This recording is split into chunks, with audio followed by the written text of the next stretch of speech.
Hello everyone, I'm coming to you live from my living room today. I feel like a news reporter with this microphone, but my husband told me that I needed to get the microphone closer to my mouth while I'm talking to everyone, so I'm using his constructive criticism. Anyway, hello, happy full moon lunar eclipse today. Wow, there's some strange energy happening. I hope that you all are able to ground yourselves and kind of stay out of the chaos. As I think I've talked about before, eclipses have a tendency to be a very chaotic, energetic time, and it's always a good idea to stay very grounded during that time. I wanted to give you some tips about grounding and staying grounded.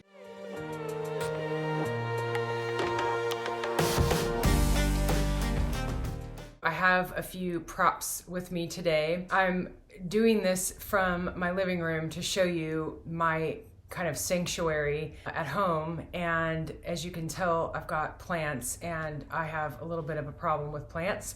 They are everywhere. It's kind of a full-time job to take care of them. They are very grounding. Anything dirt related, plant related is going to be great for grounding. So get your hands in dirt, get your feet in dirt. If you can just be outside, that's great, but it's even better to take off your shoes and actually put your feet on the earth. If you're in a building, if you live in a city and you're not able to do that, just having the intention of putting your feet flat on the ground and asking for help to ground you can really be helpful. One of the visualizations that I teach is to visualize roots growing out of the bottoms of your feet deep into the earth, and that will help you get a sense for grounding. Our root chakra is our feet and our legs, and that is the chakra that has to do with grounding. I have a couple of things here that I use to help me ground, and I wanted to share them with you in hopes that they might help you as well. For one thing, the color red is the color that represents the root chakra, and so getting red around you, having that near you, wearing red, that can be grounding. I'm gonna put my microphone down here for a second so that I can pick up a couple of things. I've got a couple of crystals here that are very good for grounding. This is carnelian. It's Carnelian, I believe, and this is my favorite crystal. This was gifted to me and I use it all of the time. And whenever I'm feeling like I was today, I just put this in my hands and it instantly makes me feel more grounded.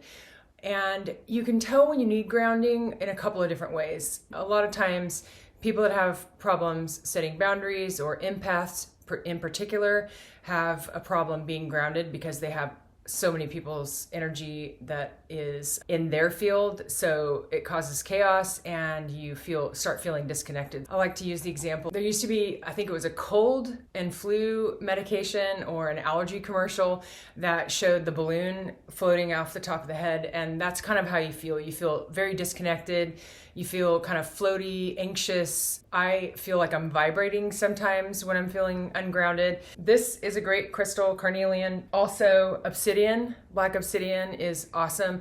This is also really great for absorbing negative energy. It's great for grounding. This is a really great crystal to have between you and someone else if you are going into a meeting or a conversation with someone and you know that you don't want their energy in your field. You can put this type of a stone in between you and the person, and it helps ground you, protect your energy, and this absorbs all of their negative energy if they have any. Tourmaline is also a great grounding crystal to have on hand. It can be used as the same to kind of put between you and someone else, or just for on top of your doorways. Just hold it in your hand if you're feeling particularly ungrounded. I want to go back to carnelian really quick because I forgot to mention that one of the most amazing things about this crystal is that it is a clearing crystal. So after I do a session where I use crystals with someone, I will put all of those crystals around this because this actually absorbs the energy and clears the other crystals. So you don't have to go through all the pomp and circumstance that a lot of people do,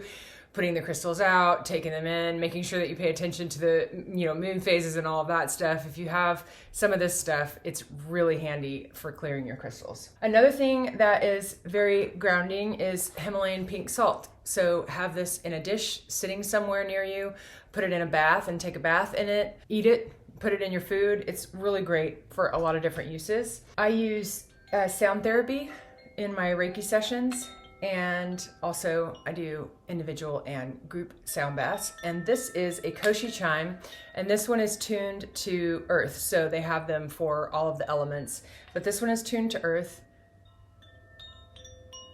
And as you can hear, it's really beautiful.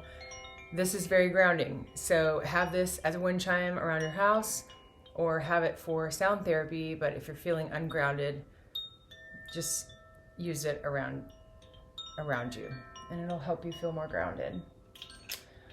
This is a Himalayan salt lamp, and this is great for grounding. It also helps you sleep better if you have it in your bedroom, but I have them in a lot of different rooms in the house for grounding purposes. Also great at absorbing energy. They just make the vibes better in a house. Clary sage is great for grounding. It's also great for clearing. This kind of has a double purpose today because I'm also going to talk about clearing next. You can burn a clary sage candle. You can use clary sage essential oils. You can use sprays, what have you, but clary sage is a great essential oil for grounding and also clearing. I always have a clary sage candle in the house. Lastly, my C-note singing bowl. I use sound therapy, as I mentioned before, and this is the note, the C note corresponds with the root chakra. You can use it in a lot of different ways. You can hold it and just hit it with a soft mallet. And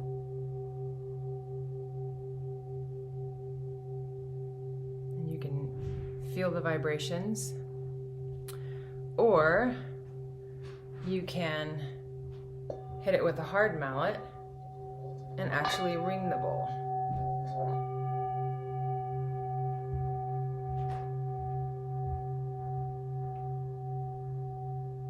And this is very good for grounding. So just holding it near you and letting your body absorb the vibrations is amazing for grounding. I could sit here forever and do that. Okay, moving on. So we talked about earth being the element that you want for grounding, being around plants, having your hands in the dirt, having your feet in the dirt, getting outside and hiking, going for a walk, just sitting outside would be grounding. If you are going to be in nature to ground, make sure that you're not connected to some sort of device.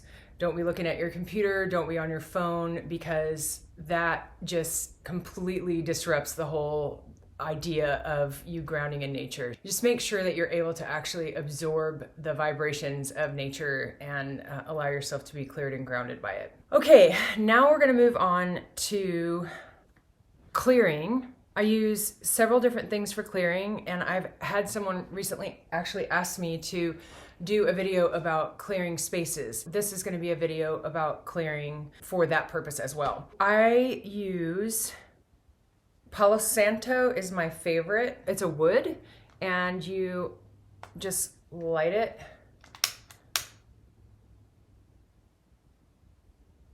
It takes a little while for the Palo Santo. Actually, it takes a little while for the sage as well. You just get the end of it to where it's red and starting to burn, and then you blow on it,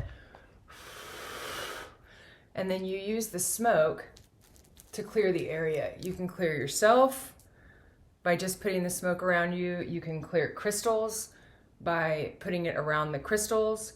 You can clear a space by either taking your hand or a feather like I do and putting it in the different corners of the entire space. So you go around to each corner and you put the smoke there, but you also have the intention that you're setting in. I'm saying a prayer to please remove any negative vibrations, frequencies from this area. Please bring in only positive vibrations, frequencies, etc. I'm saying that and setting the intention as I'm going through the space and actually putting the smoke in the area.